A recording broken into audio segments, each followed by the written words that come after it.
अगर आप हमारे चैनल पर नए हैं तो चैनल को लाइक, शेयर और सब्सक्राइब ज़रूर करें ताकि आपको ऐसी ही दिल को छू लेने वाली कहानियाँ मिलती रहें। ये कहानी है फातिमा की, एक सादा, मासूम और सब्र करने वाली लड़की की। फातिमा एक गरीब मगर बाइज्जत घराने से ताल्लुक़ रखती थी। उसके वालिद एक छोटी सी दुकान चलाते थे, जबकि उसकी माँ निहायत नेक और दीनदार खातून थी। फातिमा ने हमेशा सादा जिंदगी गुजारी थी और उसकी सबसे बड़ी ख्वाहिश एक अच्छा घर और मोहब्बत करने वाला शौहर था। एक दिन अचानक फातिमा के लिए एक अमीर घराने से रिश्ता आया। लड़के का नाम साद था, जो कराची के एक बड़े बिजनेसमैन का बेटा था।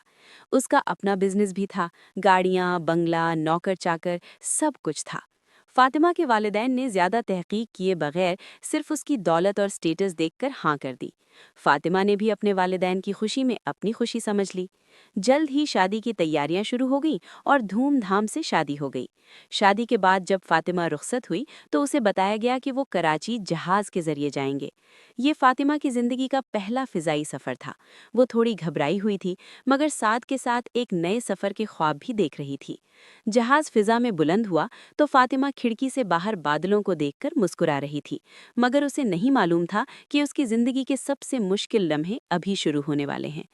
कुछ देर बाद साद ने एक अजीब सी जिद शुरू कर दी। वो चाहता था कि वो जहाज के वॉशरूम में ही अपनी पहली रात मनाए।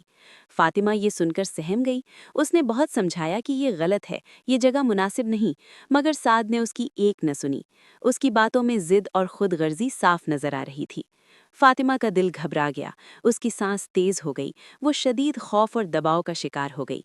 इसी हालत में उसकी तबीयत अचानक बिगड़ गई और वो बेहोश हो गई।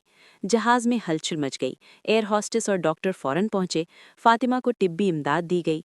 इस वाक़े की वजह से साद और उसके खानदान को सख्त शर्मिंदगी का सामना करना पड़ा और जुर्माना भी हुआ। मगर असल आजमाइश अभी बाकी थी। कराची पहुंचने के बाद जब फातिमा अपने ससुराल गई तो उसने सोचा कि अब उसे सुकून मिलेगा, मगर यहाँ उसके लिए और भी कड़े इम्तिहान थे। उसकी सास ने उसे गले लगाने के बजाय ताने देना शुरू कर दिए कि तुमने हमारी इज्जत खराब कर दी। फातिमा हैरान रह गई। वो पहले ही टूट चुकी थी, मगर यहाँ किसी ने उसका दर्द समझने की कोशिश नहीं की। साद भी बदल चुका था। उसने फातिमा को नज़रअंदाज करना शुरू कर दिया। वो रातों को देर से घर आता, दोस्तों के साथ पार्टियां करता और फातिमा को अकेला छोड़ देता। फातिमा दिन रात आंसू बहाती, मगर किसी से कुछ ना कहती। वक्त गुजरता गया और एक दिन फातिमा को पता चला कि वो माँ बनने वाली है। ये खबर सुनकर वो खुशी से झूम उठी। उसे लगा शायद अब सब कुछ ठीक हो जाएगा, शायद साद बदल जाएगा, मगर ऐसा ना हुआ। साद ने इस खबर को खुशी के बजाय बोझ समझा। उसने सोचा कि बच्चा होने से उसकी आज़ादी ख़त्म हो जाएगी और फातिमा की खूबसूरती भी मुतासिर होगी। एक दिन उसने फातिमा को धोखे से ऐसी दवा पिला दी जिससे उसका हम्ल ज़ाया हो गया। फातिमा शदीद तकलीफ में मुब्तला हो गई। उसे अस्पताल ले जाना पड़ा। उसकी जान खतरे में पड़ गई। जब उसे होश आया तो उसे हकीकत का इल्म हुआ। उसका दिल टूट गया, उसकी दुनिया उजड़ गई। उस दिन फातिमा के अंदर कुछ बदल गया। वो कमज़ोर लड़की नहीं रही थी जो सब कुछ बर्दाश्त करती रही। उसने फैसला किया कि अब वो खामोश नहीं रहेगी। उसने अपने वालिदैन को सब कुछ सच सच बता दिया। उसके वालिदैन ये सुनकर टूट गए, मगर उन्होंने अपनी बेटी का साथ दिया। फातिमा ने अदालत का दरवाज़ा खटखटाया और खुला लेने का फैसला किया। साद और उसके ख़ानदान ने उसे रोकने की बहुत कोशिश की, दबाव डाला, धमकियां दी, मगर फातिमा अब मजबूत हो चुकी थी। आखिरकार अदालत ने फातिमा के हक में फैसला सुनाया और उसे जुल्म से निजात मिल गई। मगर कहानी यहाँ ख़त्म नहीं होती। असल तब्दीली अब शुरू होती है। फातिमा ने अपनी जिंदगी को नए सिरे से शुरू करने का फैसला किया। उसने अपनी तालीम मुकम्मल की, एक अच्छी नौकरी हासिल की और आहिस्ता आहिस्ता अपने कदमों पर खड़ी हो गई। वो अब दूसरों के लिए एक मिसाल बन चुकी थी। कुछ अरसे बाद उसकी मुलाकात एक नेक, समझदार और बाअखलाक इंसान हमजा से हुई। हमजा ने फातिमा के माजी को जानते हुए भी उसे इज्जत दी, उसका साथ दिया और उससे शादी की पेशकश की। फातिमा ने काफ़ी सोच विचार के बाद ये रिश्ता कबूल कर लिया। इस बार उसने दौलत नहीं बल्कि किरदार को अहमियत दी। शादी के बाद हमजा ने फातिमा को वो इज्जत, मोहब्बत और सुकून दिया जिसकी वो हमेशा हकदार थी। फातिमा की जिंदगी में पहली बार हकीकी खुशी आई। वो अब एक कामयाब, मजबूत और बावकार औरत बन चुकी थी। ये कहानी हमें ये सबक देती है कि शादी का फैसला सिर्फ दौलत और ज़ाहिरी चमक दमक देखकर नहीं करना चाहिए, بلکہ انسان کے کردار اور اخلاق کو سب سے زیادہ اہمیت دینی چاہیے۔ اور اگر زندگی میں کبھی ظلم کا سامنا ہو تو خاموش رہنے کے بجائے حق کے لیے کھڑا ہونا چاہیے، کیونکہ اللہ صبر کرنے والوں کے ساتھ ہے اور ظلم کرنے والوں کو ایک دن ضرور جواب دینا پڑتا ہے۔ زندگی کو نئے سرے سے شروع کرنے کا فیصلہ کیا۔ اس نے اپنی تعلیم مکمل کی، ایک اچھی نوکری حاصل کی اور آہستہ آہستہ اپنے قدموں پر کھڑی ہو گئی۔ وہ اب دوسروں کے لیے ایک مثال بن چکی تھی۔ کچھ عرصے بعد اس کی ملاقات ایک نیک، سمجھدار اور بااخلاق انسان حمزہ سے ہوئی۔ حمزہ نے فاطمہ کے ماضی کو جانتے ہوئے بھی اسے عزت دی، اس کا ساتھ دیا اور اس سے شادی کی پیشکش کی۔ فاطمہ نے کافی سوچ بچار کے بعد یہ رشتہ قبول کر لیا۔ اس بار اس نے دولت نہیں بلکہ کردار کو اہمیت دی۔ شادی کے بعد حمزہ نے فاطمہ کو وہ عزت، محبت اور سکون دیا جس کی وہ ہمیشہ حقدار تھی۔ فاطمہ کی زندگی میں پہلی بار حقیقی خوشی آئی۔ وہ اب ایک کامیاب، مضبوط اور باوقار عورت بن چکی تھی۔ یہ کہانی ہمیں یہ سبق دیتی ہے کہ شادی کا فیصلہ صرف دولت اور ظاہری چمک دمک دیکھ کر نہیں کرنا چاہیے، بلکہ انسان کے کردار اور اخلاق کو سب سے زیادہ اہمیت دینی چاہیے۔ اور اگر زندگی میں کبھی ظلم کا سامنا ہو تو خاموش رہنے کے بجائے حق کے لیے کھڑا ہونا چاہیے، کیونکہ اللہ صبر کرنے والوں کے ساتھ ہے اور ظلم کرنے والوں کو ایک دن ضرور جواب دینا پڑتا ہے۔ ہی ٹوٹ چکی تھی مگر یہاں کسی نے اس کا درد سمجھنے کی کوشش نہیں کی۔ سعد بھی بدل چکا تھا۔ اس نے فاطمہ کو نظر انداز کرنا شروع کر دیا۔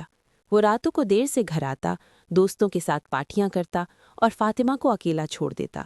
فاطمہ دن رات آنسو بہاتی مگر کسی سے کچھ نہ کہتی۔ وقت گزرتا گیا اور ایک دن فاطمہ کو پتہ چلا کہ وہ ماں بننے والی ہے۔ یہ خبر سن کر وہ خوشی سے جھوم اٹھی۔ اسے لگا شاید اب سب کچھ ٹھیک ہو جائے گا، شاید سعد بدل جائے گا، مگر ایسا نہ ہوا۔ سعد نے اس خبر کو خوشی کے بجائے بوجھ سمجھا۔ اس نے سوچا کہ بچہ ہونے سے اس کی آزادی ختم ہو جائے گی اور فاطمہ کی خوبصورتی بھی متاثر ہوگی۔ ایک دن اس نے فاطمہ کو دھوکے سے ایسی دوا پلا دی جس سے اس کا حمل ضائع ہو گیا۔ فاطمہ شدید تکلیف میں مبتلا ہو گئی۔ اسے اسپتال لے جانا پڑا۔ اس کی جان خطرے میں پڑ گئی۔ جب اسے ہوش آیا تو اسے حقیقت کا علم ہوا۔ اس کا دل ٹوٹ گیا، اس کی دنیا اجڑ گئی۔ اس دن فاطمہ کے اندر کچھ بدل گیا۔ وہ اب وہ کمزور لڑکی نہیں رہی تھی جو سب کچھ برداشت کرتی رہی۔ اس نے فیصلہ کیا کہ اب وہ خاموش نہیں رہے گی۔ اس نے اپنے والدین کو سب کچھ سچ سچ بتا دیا۔ اس کے والدین یہ سن کر ٹوٹ گئے مگر انہوں نے اپنی بیٹی کا ساتھ دیا۔ فاطمہ نے عدالت کا دروازہ کھٹکھٹایا اور خلا لینے کا فیصلہ کیا۔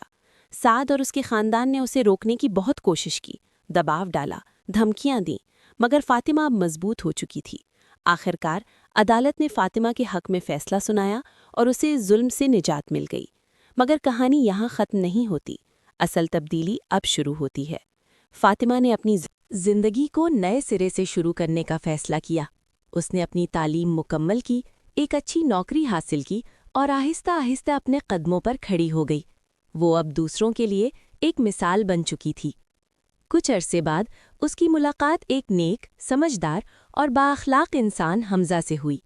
حمزہ نے فاطمہ کے ماضی کو جانتے ہوئے بھی اسے عزت دی، اس کا ساتھ دیا اور اس سے شادی کی پیشکش کی۔ فاطمہ نے کافی سوچ بچار کے بعد یہ رشتہ قبول کر لیا۔ اس بار اس نے دولت نہیں بلکہ کردار کو اہمیت دی۔ شادی کے بعد حمزہ نے فاطمہ کو وہ عزت، محبت اور سکون دیا جس کی وہ ہمیشہ حقدار تھی۔ فاطمہ کی زندگی میں پہلی بار حقیقی خوشی آئی۔ وہ اب ایک کامیاب، مضبوط اور باوقار عورت بن چکی تھی۔ یہ کہانی ہمیں یہ سبق دیتی ہے کہ شادی کا فیصلہ صرف دولت اور ظاہری چمک دمک دیکھ کر نہیں کرنا چاہیے، بلکہ انسان کے کردار اور اخلاق کو سب سے زیادہ اہمیت دینی چاہیے۔ اور اگر زندگی میں کبھی ظلم کا سامنا ہو تو خاموش رہنے کے بجائے حق کے لیے کھڑا ہونا چاہیے، کیونکہ اللہ صبر کرنے والوں کے ساتھ ہے اور ظلم کرنے والوں کو ایک دن ضرور جواب دینا پڑتا ہے۔ ہی ٹوٹ چکی تھی مگر یہاں کسی نے اس کا درد سمجھنے کی کوشش نہیں کی۔ سعد بھی بدل چکا تھا۔ اس نے فاطمہ کو نظر انداز کرنا شروع کر دیا۔ وہ راتوں کو دیر سے گھر آتا، دوستوں کے ساتھ پارٹیاں کرتا اور فاطمہ کو اکیلا چھوڑ دیتا۔